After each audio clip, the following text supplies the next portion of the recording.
Assalamualaikum warahmatullahi wabarakatuh. Saya Yudi Pramuko, tukang donat dari Parung, YouTuber tertua di semesta. Saya membahas tentang Luhut ya, yang lincah cari dana setelah investor kelas dunia sekelas SoftBank itu kabur, mundur dari rencana menanamkan 100 miliar dolar ke proyek mercusuar IKN. Rupanya Luhut tidak kurang akal. Dia sekarang merayu Arab Saudi, dia merayu Abu Dhabi ya. Apalagi Dewan Pengarahnya katanya mau dicoret dari Dewan Pengarah setelah masa Yosi mundur itu. Tentu Dewan Pengarah Pembangunan IKN tinggal dua ya, Tony Blair mantan Perdana Menteri Inggris dan yang sudah berubah itu sekarang, dan satu lagi Dewan Pengarahnya tinggal satu yang dari Abu Dhabi itu siapa, Muhammad bin Zayed Al Nahyan kalau nggak salah ya.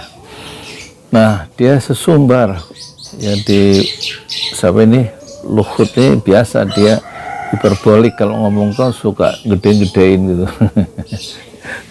Dulu juga masa Yosi dibilang mau punya komitmen mau tahun 2020 dia ngasih konferensi pers SoftBank akan menggelontorkan dana 100 miliar dan itu hari 1.400 triliun, padahal anggaran IKN itu hanya sekitar 500 triliun ya. Nah sekarang juga dia sesumbar, katanya sudah dapat kira-kira komitmennya itu 20 miliar itu dari Abu Dhabi dan Arab Saudi ya. Tentu dia mengincar pangeran ini ya, Pangeran Salman, Muhammad Ibnu Salman, pangeran putra mahkota dari Arab Saudi atau putra mahkota dari Abu Dhabi ya. Siapa putra mahkota dari Abu Dhabi itu? Dan saya mengusulkan ya ada pendekatan kultural ya di dalam mencoba menarik investor dari Arab ya. Jadi kira-kira dia sekarang sedang jatuh cinta sama Arab yang dibenci ya oleh sebagian ini tokoh-tokoh di rejim ini. Ayam itu sekarang coba didekati ya. Ada kemarin kita lihat logo Halal MUI itu huruf Arabnya hilang, jadi kita tuh nggak jelas tuh, kayak gunungan wayang tuh. Padahal logo halal di seluruh dunia itu pakai huruf Arab yang jelas. Halal mungkin ini soal Arab dulu ya sebelum ke Pak Luhut yang sekarang sedang merayu Arab. Jadi halal itu logonya jelas, huruf apa sih? Thuluthi kalau nggak salah.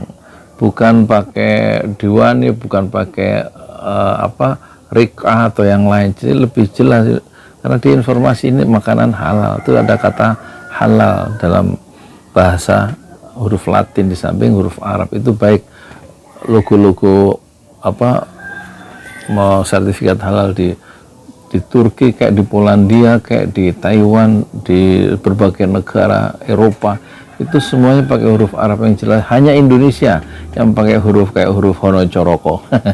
Honocoroko Dotosowolo. Nah kembali ke Arab, pendekatan kultural itu harus dipakai ya oleh Luhut untuk menarik hati orang Arab itu, meskipun dia non muslim ya. Belajarlah, jangan kalau ketemu pangeran Arab atau dalam Zoom itu jangan ngomong how are you, jangan gitu. Bahasa Inggris sudah kuno, pakai bahasa Arab. Misalnya ahlan wasahlan gitu ya, misalnya selamat datang, atau apa kabar, jangan how are you, jangan pakai bahasa Arab. Kef haluk misalnya. Opo kabar, piye kabare rek, kaifa haluk atau kef haluk. Terus bikin kejutan lagi, kalau mau perpisahan itu, mau meetingnya mau selesai, bilang aja saya mencintai kamu ya akhi, wahai saudaraku, aku mencintai Anda misalnya. Jadi misalnya ya akhi ana uhibbuk, itu Pak Luhut harusnya ngomongnya. Ya akhi, wahai saudaraku, ana uhibbuk, saya perlu uangmu. Jadi ana uhibbuk itu haknya tipis ya Pak Luhut ya. Jadi seperti orang makan cabai kepedesan tuh, jadi ana uhibbuk, bukan ana uhibuk, tapi ana uhibbuk, pakai hati supaya fasih itu loh kelihatannya nanti di depan orang Arab. Nah itu pendekatan linguistik bahasa yang secara kultural itu bisa nanti meruntuhkan ya keangkuhan, katakan keangkuhan orang Arab, sehingga dia menjadi jatuh hati ke Pak Luhut dan menggelontorkan dananya 20 miliar atau 25 miliar dolar ya. Kalau 20 miliar dolar itu sudah cukup, jadi berapa itu? 20 miliar kali 14.000 udah 280 triliun kan. Tapi kita juga harus sadar ya, mundurnya masa Yosi kemarin, SoftBank kemarin, kita sadar itu keputusan rasional, apalagi dia mungkin berhitung risiko politiknya tinggi kan di proyek mercusuar, apalagi dia juga sinyal-sinyal penolakan IKN itu kan jelas kuat dari Indonesia. Kaum society, kaum intelektual merdeka itu semua menolak ya IKN, apalagi dalam kaitannya nanti perpanjangan periodisasi presiden 3 periode dengan isu menunda pemilu yang digaungkan oleh Pak Luhut sendiri. Apalagi mereka melihat Pak Luhut itu kan bukan sebagai seorang ini kan, lebih ke seorang pebisnis besar, jadi dia juga ragu ini sebenarnya ya begitulah ya. Jadi orang-orang sekelas Mas Yosi itu bukan orang yang main-main, dia sudah punya pengalaman dengan bernegosiasi dengan tokoh-tokoh penting di berbagai negara, di dalam berbagai budaya. Dia tahu budaya pejabat-pejabat Indonesia itu kan ya begitulah, nggak usah saya jelasin, nanti saya ditangkap sama polisi. soal fee jadi dia, apalagi memang situasi global ya, perang Rusia Ukraina itu kan membuat di samping sahamnya anjlok itu kan gitu, ada penjelasan gitu dari ahli, dari siapa itu, Bima itu, dari mana itu kan membuat harga-harga karena pasokannya terhenti karena perang itu, barang-barang seperti besi, baja dan lain-lain kan bisa naik itu, di samping anjloknya saham dari yang ditanam oleh SoftBank itu ya.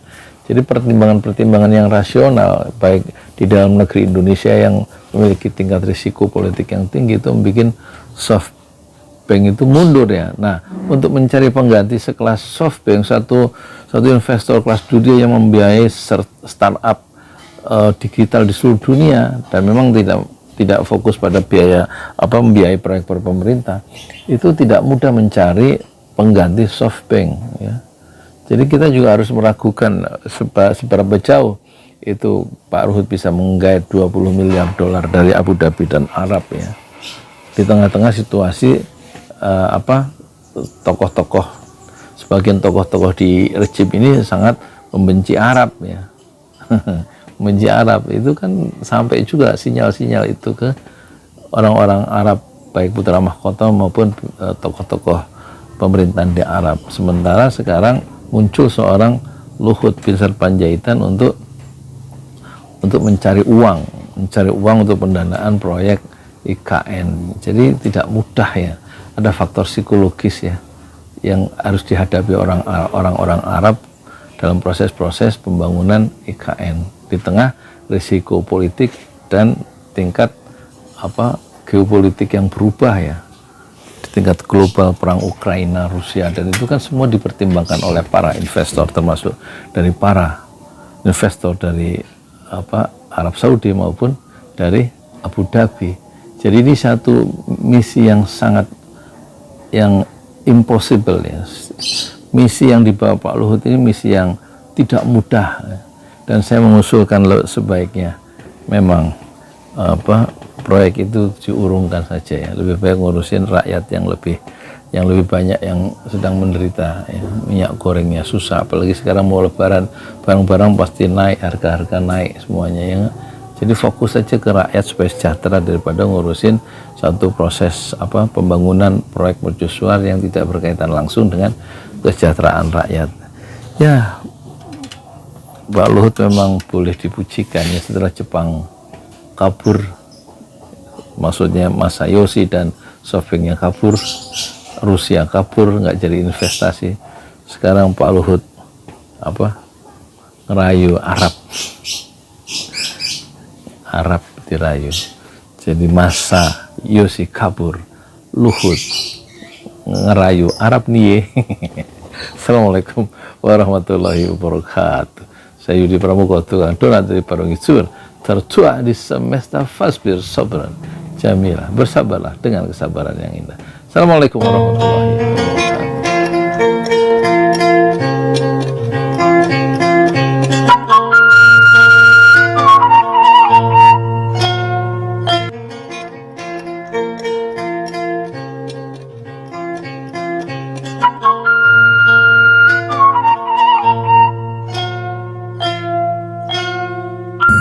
Mecor ini Pak, Patasan.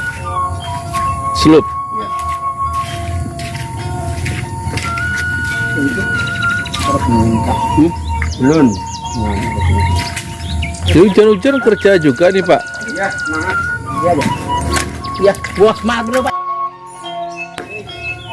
Tahu.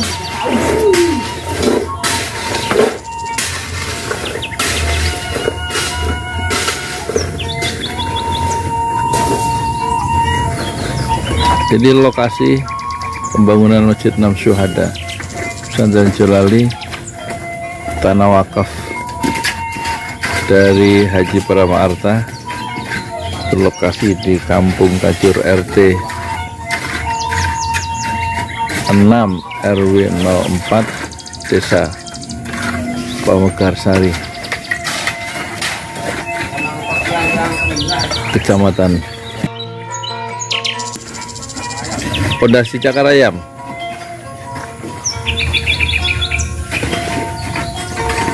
Yang ujung ya, tiang ke-16.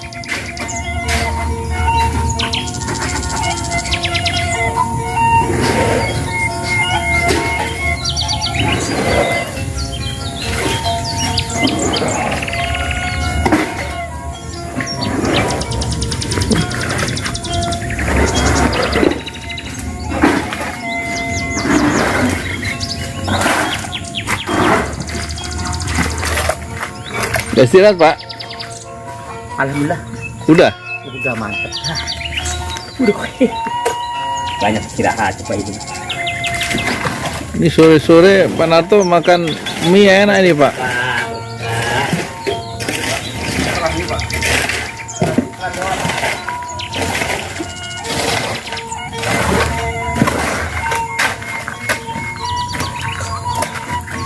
Tadi kita tiduran. Tiduran. Berarti lapar itu lah syaratnya. Mau ayam Pak? Ini ayam? Ayam. Mana kue? Ayam Pak. Oh alhamdulillah. Kapan boleh? Ntar boleh kalau boleh. Boleh harus ini. Hei.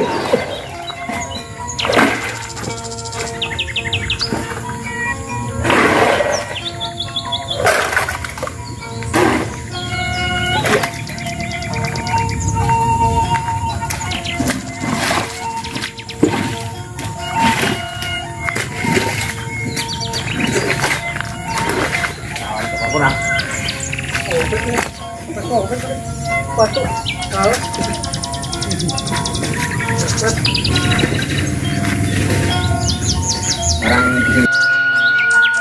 Ngecor lagi untuk selup yang bagian jalan.